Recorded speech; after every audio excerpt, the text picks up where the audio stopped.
දහම්මගේ පුතා. ඒක එහෙම නෙමෙයි කියන්න තරම් හයියක් රත්තට නෑ. ඒ කතාවේ ඇත්ත නැත්ත මොකද්ද කියලා රාජා රණසිංහ එහෙම නැත්නම් දල්පදාද ඒ වගේම මාත් හොඳට දන්නවා. එතකොට රත්ත මං ඉතින් අපේ සර්ගේ හොඳම ළඟම මිනිහා. තමුගේ තනතුර ඩ්‍රයිවර් තමයි. හැබැයි ඊට වඩා ළඟ පුටුවක තමයි බොස් රත්තව තියාගෙන හිටියේ. අන්න ඒක නොදන්නෝ වගේ කතා කරන්නේ.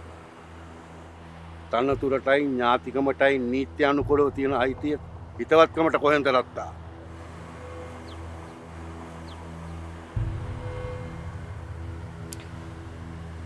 ඒක දහම්ස තීරණය කරයි. දහම්ගේ ආත්මද?